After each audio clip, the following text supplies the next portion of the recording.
우리 4일자 말씀, 우리 사도행전 7장 17절부터 50절까지 말씀입니다. 우리 한 절씩 교독하겠습니다.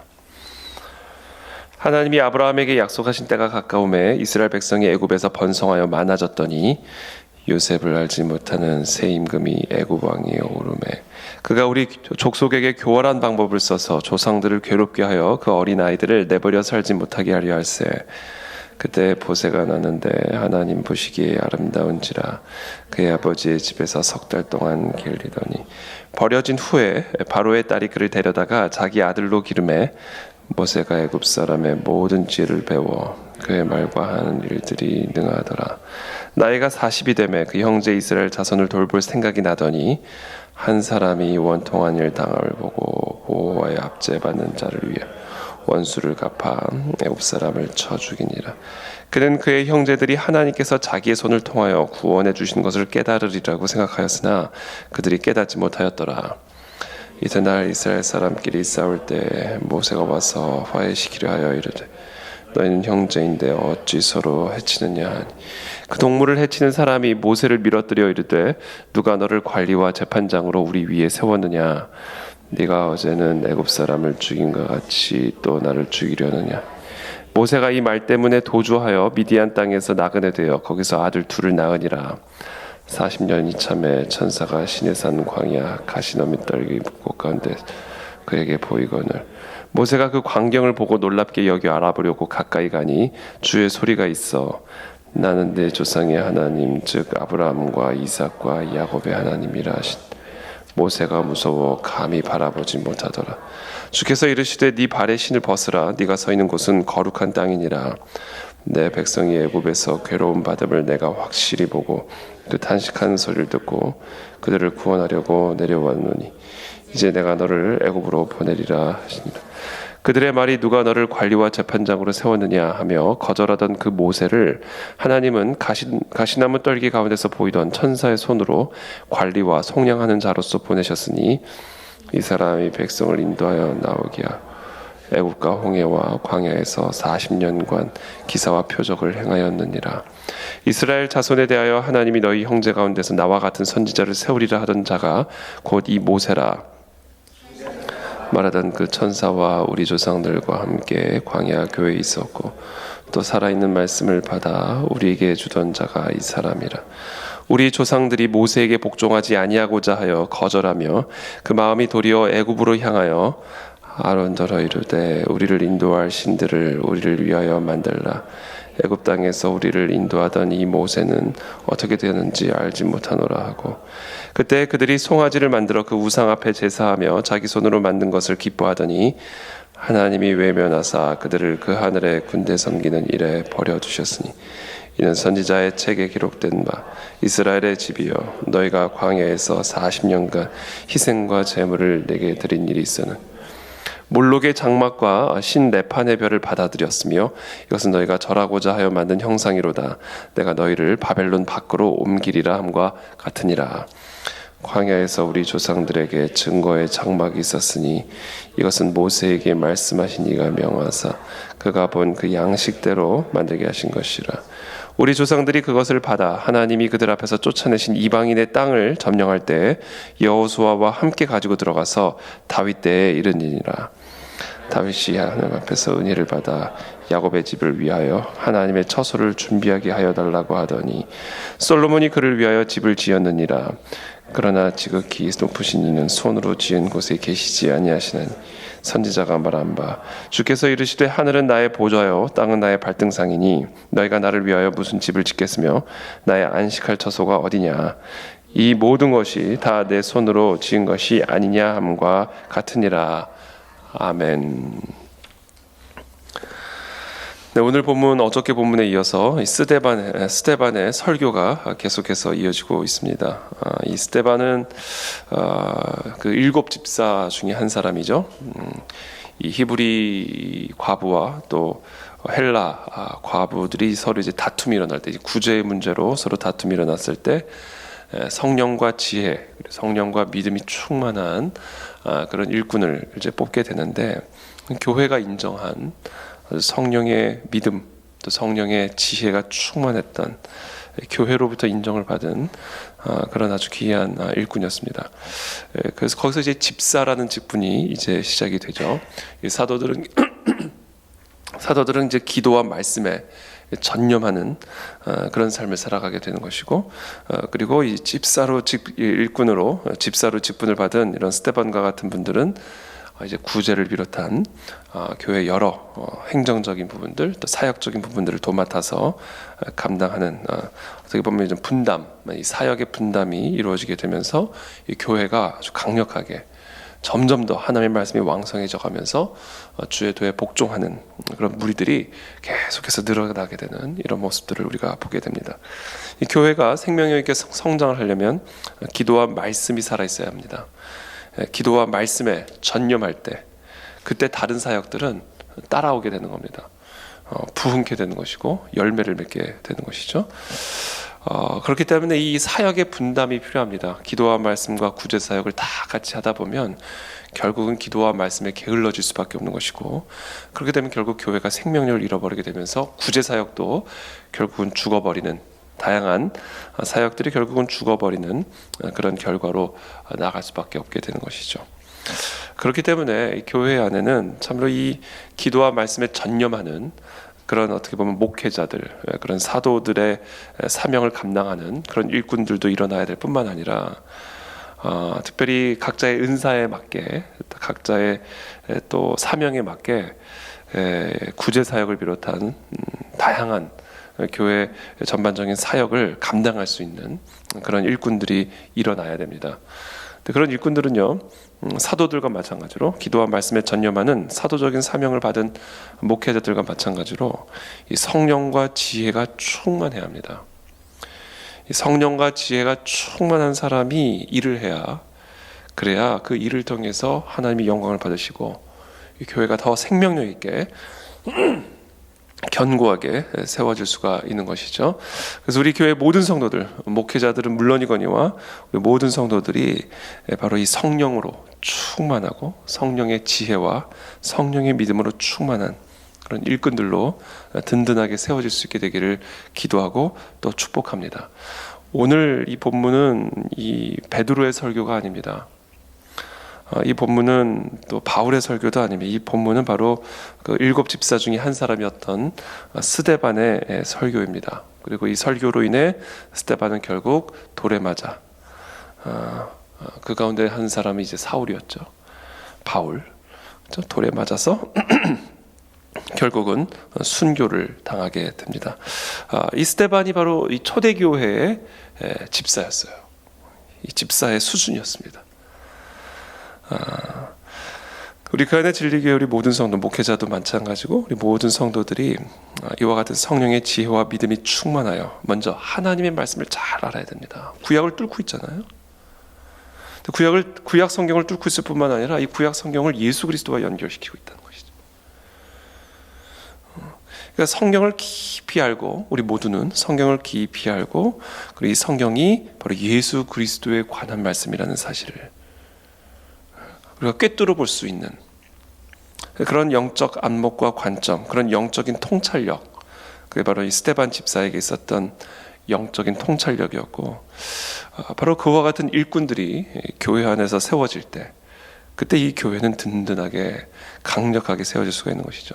그래서 말씀을 알아야 됩니다. 우리 성도들은, 우리 모든 성도들은 말씀을 알아야 됩니다. 하나님의 말씀을 깊이 공부해야 됩니다. 그리고 이 말씀이 다 그냥 말씀에 대한 지식으로 끝나는 게 아니라 이 말씀이 다 이게 예수 그리스도를 가리키고 있는 말씀, 이 모든 말씀이 우리의 모든 정신, 마음, 우리의 모든 열정을 예수 그리스도께로 끌고 가고 있다는 사실을 우리는 알고 있어야 하고, 그리고 그것을 설명해 줄 수 있어야 하고, 그것을 단순히 알고 설명할 뿐만 아니라 이 말씀이 가리키고 있고 말씀이 우리에게 설명하고 있는 예수 그리스도와의 깊이 있는 인격적인 교제, 그 교제 속에서 살아갈 때, 그때 우리는 진정한 교회의 일꾼으로서 하나님의 나라와 사명을 위해서 쓰임받는 그런 하나님의 종으로 세워질 수 있다라는 것이죠.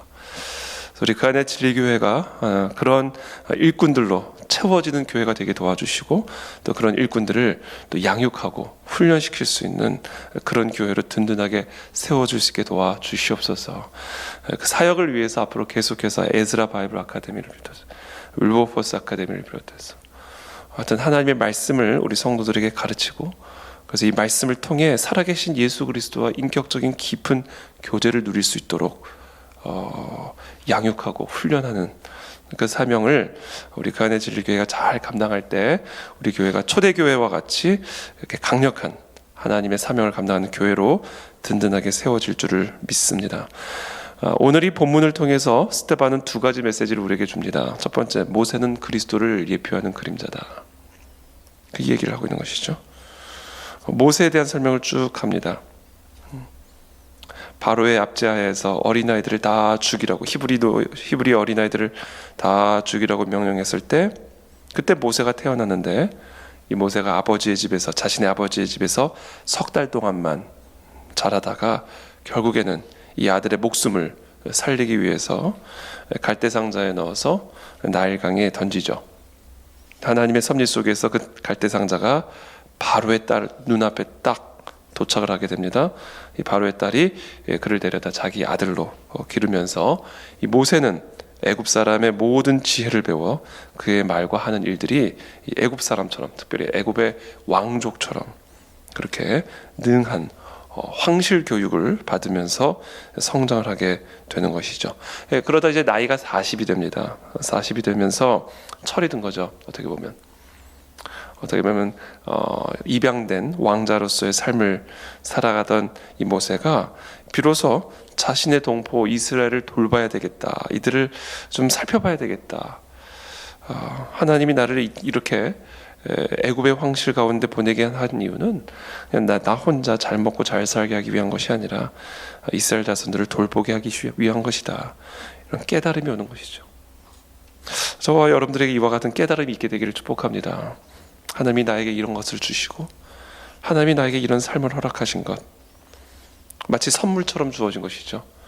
모세, 히브리 노예에게 애굽의 황실이 어떻게 보면 선물로 주어진 것처럼, 하나님은 우리에게 이와 같은 많은 축복들을 선물로 주셨다. 나이 40이 되니까 하나님께서 은혜를 주셔서 이스라엘 자손을 돌봐야 되겠다.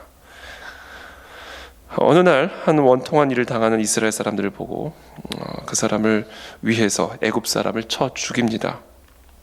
근데 그렇게 담대하게 할 수 있었던 이유는 자기가 스스로 생각했어요. 나를 히브리 노예 가운데 건져내서 애굽의 황실 가운데 살아가게 하셨을 때에는 하나님이 이 이스라엘 민족을 돌보게 하시기 위한 것이다. 내가 아니면 누가 이들을 돌보랴. 교만한 마음이 있었던 것이죠. 결국은 이 애굽 사람을 쳐 죽이게 되었고, 그 사실이 이제 다시 자신의 동포들에게도 탄로가 난 것을 알고는 미디안 땅으로 도주를 하게 됩니다. 거기서부터 또 다른 40년의 광야의 시간이 시작이 되는 것이죠. 하나님은 첫 40년의 모세의 삶에 사명을 주십니다. 마음의 소원을 주신 것이죠. 이스라엘 백성들을 돌봐야 되겠다. 그러나 교만했습니다. 자신의 지혜, 자신의 능력으로 이스라엘 백성들을 돌보려 하다 결국은 애굽 사람을 쳐서 죽이게 됩니다. 그 결과 미디안 땅으로 도주하게 되면서 40년의 또 다른 광야의 시간을 갖게 되면서, 이 40년의 시간을 통해서 비로소 진정한 그 사명을 이룰 수 있는 하나님의 종으로 준비가 되어지고 훈련이 되어지기 시작합니다. 하나님이 이처럼 우리에게 사명을 주시고 그 사명을 이루기 위한 준비를 허락하십니다. 그것이 바로 광야 시간입니다. 저와 여러분들 모두가 동일한 패턴을 따라갑니다. 하나님이 우리로 하여금 하나님의 자녀들을, 이스라엘 백성들을 돌봐야 되겠다, 하나님의 사명을 깨달은 다음에는 그 사명을 이룰 수 있는 준비가 되어지는데, 그 준비는 다른 게 아닙니다. 이 40년 광야 학교의 졸업식은요, 학위 수여식이 아니었습니다. 어떤 상패를 받는 수여식이 아니었습니다. 신을 벗는 것이었습니다. 네 발에 신을 벗으라. 네가 서 있는 곳은 거룩한 땅이니라. 내 백성이, 34절이죠. 애굽에서 괴로움 받음을 내가 확실히 보고 그 탄식하는 소리를 듣고 그들을 구원하려고 내려왔노니 이제 내가 너를 애굽으로 보내리라 하시니라. 그렇죠? 신을 벗는 거예요. 내 마음대로 내 뜻대로 살아가던 그 신을 벗고 철저하게 하나님의 주권에 내 모든 삶을 의탁하고 이양하는 바로 이와 같은 낮아짐, 겸손, 이것이 결국은 광야 학교의 졸업 상패요, 졸업 가운입니다. 겸손의 옷을 입는 것이죠. 그것을 통해서 결국은 모세는 이제 다시 애굽으로 돌아가 귀한 하나님의 사명을 감당하게 되고, 이들을 애굽 땅에서 구원해내어서 이제는 40년, 또 다른 40년 동안 이제 약속의 땅을 향해 나아가는 그 또 다른 40년의 광야의 시간에 하나님의 기사와 표적을 행함으로써 이 이스라엘 백성들의 목자로서의 사명을 감당하게 됩니다. 이 모든 모세의 삶의 여정을 37절에서 스데반은 다음과 같이 요약을 합니다. 이스라엘 자손에 대하여 하나님이 너희 형제 가운데서 나와 같은 선지자를 세우리라 하던 자가 곧 이 모세라. 그렇죠? 너희 형제 가운데서 나와 같은 선지자를 세우리라 하던 자가 곧 이 모세라. 시내 산에서 말하던 그 천사와 우리 조상들과 함께 광야 교회에 있었고, 또 살아있는 말씀을 받아 우리에게 주던 자가 이 사람이라. 스데반은 지금 예수 그리스도를 이야기하고 있는 거예요. 너희가 그렇게 위대하게 생각하는 이 우리 민족의 지도자 이 모세, 우리를 저 애굽의 홍해의 광야의 이 모든 시련에서부터 구원하신 우리의 구원자, 하나님이 나와 같은 선지자를 세우리라 하던 그분은 바로 우리 예수 그리스도시다, 이 이야기를 하고 있는 겁니다. 그래서 광야 교회에 있었고 이렇게 표현하는 것이죠. 광야 교회, 이스라엘 백성들을 광야 교회, 광야에 있던 교회, 이스라엘은 광야에 있었던 교회였다. 그리고 그 교회를 이끌어가는 구원자, 그 교회를 인도하는 선지자로 세우신 분이 바로 예수 그리스도다. 모세 이스라엘은 그리스도의 교회다. 마치 모세가 살아있는 하나님의 말씀을 받아서 우리에게 전해주셨듯이, 바로 우리 교회의 머리 되신 예수 그리스도께서 말씀으로 오셔서 말씀이신 하나님을 우리에게 보여주셨고, 그 말씀으로 우리를 가르쳐 주셨다. 그러므로 너희들이 믿고 따르는 그 모세, 너희가 그렇게 위대하게 생각하는 출애굽의 역사, 너희가 그렇게 자랑스럽게 생각하는 아브라함의 혈통, 그건 다 그림자다.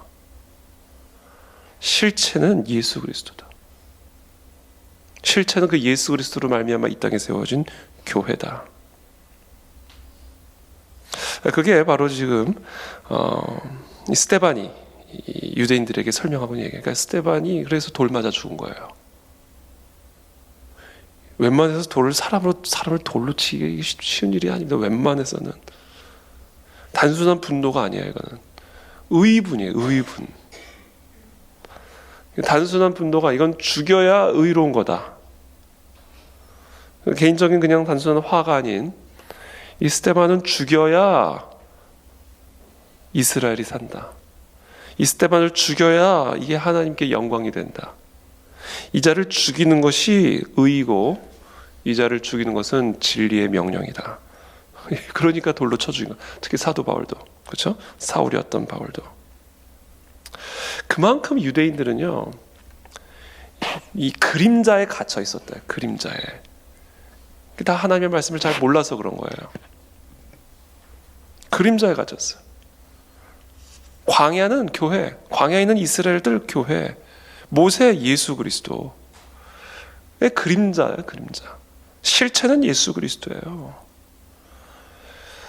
그런데 계속 그 그림자에 갇혀 있었던 거죠. 마치 그림자가 실체인 것처럼. 그게 첫 번째 메시지입니다. 이게 스데반의 메시지의 첫 번째 메시지고, 스데반이 돌에 맞아 죽었던 이유입니다. 또 다른 이야기를 합니다. 이제 장막에 대한 얘기를 해요. 장막에 대한 얘기. 39절부터 계속 해볼게요. 우리 조상들이 모세에게 복종하지 아니하고자 하여 거절하며 그 마음이 도리어 애굽으로 향하여 아론더러 이르되 우리를 인도할 신들을 우리를 위하여 만들라. 애굽 땅에서 우리를 인도하던 이 모세는 어떻게 되었는지 알지 못하노라 하고, 그때 그들이 송아지를 만들어 그 우상 앞에 제사하며 자기 손으로 만든 것을 기뻐하더니 하나님이 외면하사 그들을 그 하늘의 군대 섬기는 일에 버려두셨으니 이는 선지자의 책에 기록된 바 이스라엘의 집이여 너희가 광야에서 40년간 희생과 제물을 내게 드린 일이 있었느냐. 몰록의 장막과 신 레판의 별을 받들었으며 이것은 너희가 절하고자 하여 만든 형상이로다. 내가 너희를 바벨론 밖으로 옮기리라 함과 같으니라. 당시 모세를 따르던 이스라엘 백성들도 똑같았어요. 지금 이 스데반의 설교를 듣고 있는 유대인들과 똑같았어요. 마음이 강팍해져 가지고요. 홍해를 가르는 그 기적을 베푼 그 모세를 통한 하나님의 그 역사를 보고도 모세가 잠시 하나님을 만나기 위해 시내산에 올라간 사이 우리를 위해 우리를 인도한 신들을 만들라, 그렇게 요구를 하죠. 강팍함입니다. 히브리서 기자가 그래서 얘기하는 거예요. 모세는 장래에 말할 것을 증언하기 위하여 하나님의 온 집에서 종으로서 신실하였고, 그러니까 지금 모세가 하는 이 모든 게 뭐예요? 장래에 말할 것을 증언하는 거예요. 그러면서 모세와 그리스도를 비교하면서 이렇게 합니다. 모세는 장래에 말할 것을 증언하기 위해 하나님의 온 집에서 종으로서 신실했고, 그리스도는 하나님의 집을 맡은 아들로서 그와 같이 하셨으니 우리가 소망의 확신과 자랑을 끝까지 굳게 잡고 있으면 우리는 그의 집이라. 그러므로 성령이 이르신 바와 같이 오늘 너희가 그의 음성을 듣거든 광야에서 시험하던 날에 거역하던 것 같이 너희 마음을 완고하게 하지 말라. 거기서 너희 열조가 나를 시험하여 증험하고 40년 동안 나의 행사를 보았느니라. 그러므로 내가 이 세대에게 노하여 이르기를 그들이 항상 마음이 미혹되어 내 길을 알지 못하던도다 하였고, 내가 노하여 맹세한 바와 같이 그들은 내 안식에 들어오지 못하리라 하였다 하였느니라. 그러니까 똑같은 거예요. 지금 유대인들이나 당시 모세를 따르던 이스라엘 백성들이나 이 하나님의 말씀을 듣고도 하나님의 역사를 보고도 마음이 완악하여 모세를 거부하고 그리스도를 거부하고 있음을 보게 되는 것이죠. 예수 그리스도, 바로 이 모세는 바로 이 예수 그리스도를 예표하고 있는 하나님의 구원자, 하나님의 선지자다라는 것을 스데반은 이 구약 성경을 가지고 설명을 해주고 있는 겁니다. 그래서 이 구약은 장차 일어나게 될 하나님의 실체의 모형이요 그림자다. 그러니까 사실은 이 바울도 마찬가지고요. 이 스데반도 그렇고 참 이 시대에 참 그렇게 핍박을 받았던 이유가 지난 오랜 시간 동안 세워놓은 그림자를 다 모델하우스를 다 부수는 일을 하는 거예요. 진짜 아파트를 짓기 위해서 그 자리에 우리가 진짜 들어가서 쉴 안식의 집을 짓기 위해서 그 집을 보여주고 가르쳐주고 기대하게 하기 위해서 설명해주기 위해서 세워놓은 모델하우스를 지으니까 집 부순다고 난리가 난 거예요. 지금. 그 오해를 감수하면서 돌에 맞아 죽은 겁니다. 사도 바울은 목에 잘려 죽고, 지금 이 순간에도 수많은 우리 메시아닉 주들, 유대인 크리스천들이 지금 이 순간에도 저 이스라엘 땅에서 어마어마한 박해와 핍박을 받고 있는 거예요. 이게 다 뭐예요? 성경을 몰라서 그래요. 성경을 잘 모르니까 모델하우스를 마치 자기가 영원히 살 집인 것처럼 그 안으로 들어가 이사하는 거예요.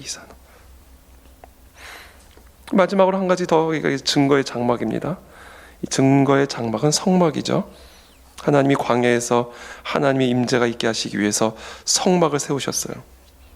그 안에 하나님의 임재가 충만했고, 낮에는 구름 기둥으로 밤에는 불 기둥으로 이스라엘 백성들을 인도하셨고, 거기서 항상 제사를 드림으로 이스라엘 백성들의 죄를 사하시는 그래서 하나님과 만나는, 교제하는 그런 장소가 하나님의 처소가 증거의 장막입니다.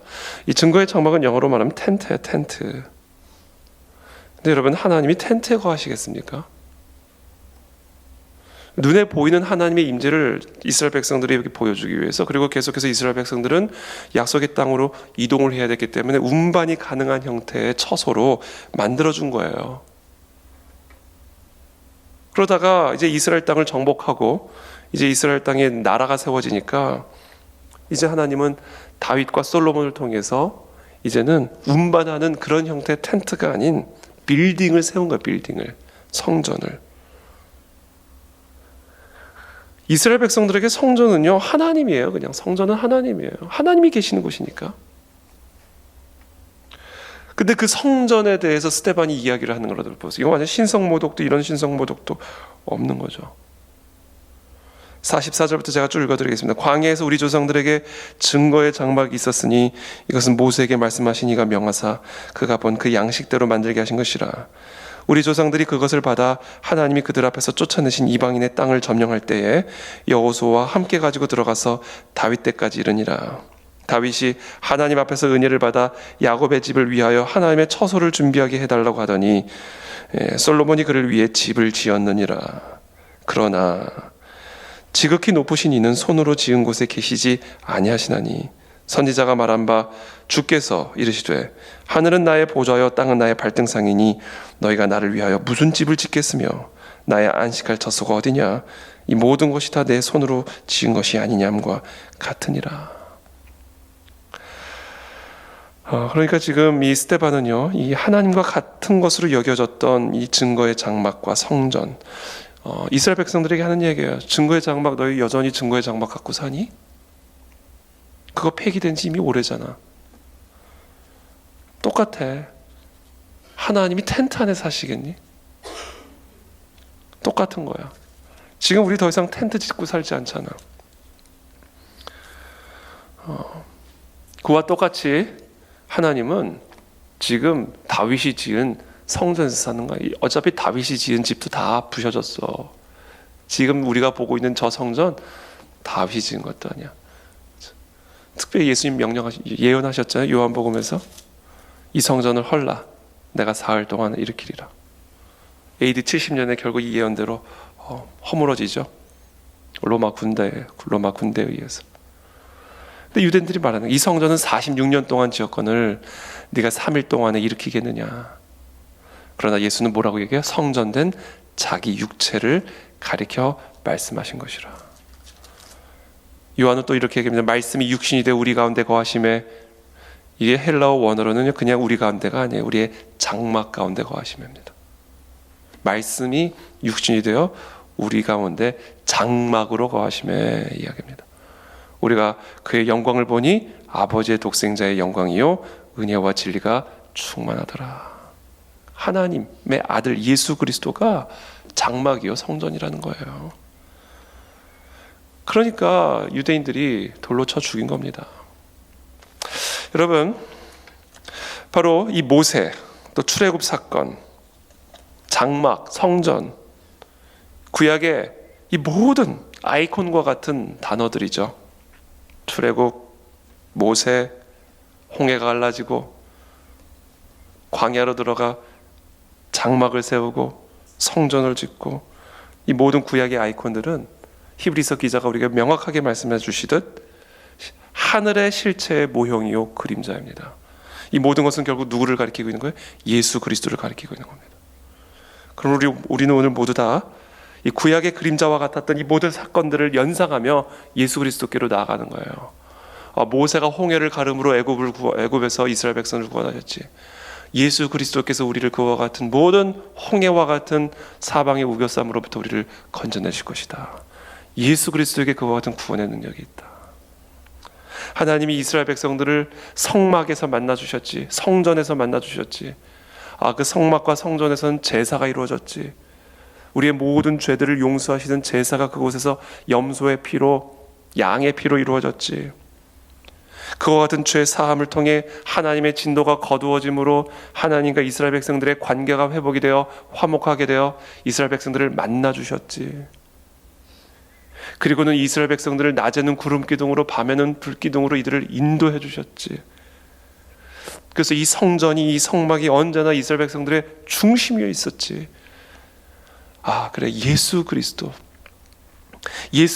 우리의 제물이 되어 주셔서 우리의 모든 죄를 사하시고 하나님과 우리를 화목하게 하셨고, 그래서 이제 우리는 하나님을 만나게 되었고 하나님과 교제하게 되었고, 그리고 그 하나님은 낮에는 구름 기둥으로 밤에는 불 기둥으로 내 발의 등이요 내 길의 빛이 되어 주셔서 광야와 같은 내 인생에서 나를 인도해 주시는 것이지. 그러므로 예수 그리스도가 내 삶의 중심이어야 된다. 예수 그리스도의 이름이 내 삶의 중심이요, 예수 그리스도가 우리의 예배의 중심이요, 예수 그리스도가 우리의 교회의 중심이요, 오직 예수 그리스도만을 높여드리는 인생을 살아야지. 예수 그리스도 이름만 불러야지. 오직 예수 그리스도. 우리의 모든 마음과 정신과 힘이 다 예수 그리스도 한 분에게만 모여지고 쏟아지게 되기를 예수님의 이름으로 축복합니다. 그래서 말씀하신 거예요. 내 이름으로 구하라. 오늘 이 새벽에 예수 그리스도의 이름으로 여러분들의 모든 기도의 제목, 여러분들의 모든 마음의 홍해와 같은 문제들을 아뢰십시오. 성전에서, 성막에서 예수 그리스도의 제물로 죄사함을 누리고 하나님을 만나 하나님의 인도함을 누리는 그런 예수 그리스도의 사람, 광야의 교회로서의 삶을 살아가는 저와 여러분들이 되시기를 예수님의 이름으로 축복합니다. 기도하겠습니다. 살아계신 주님 감사합니다. 오늘 이 시간 우리에게 주신 이 생명의 말씀을 붙들고 예수 그리스도께로 나아갑니다.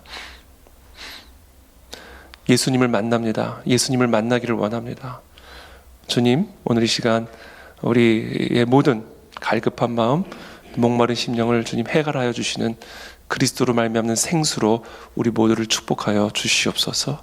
예수님의 이름으로 축복하며 기도합니다. 아멘.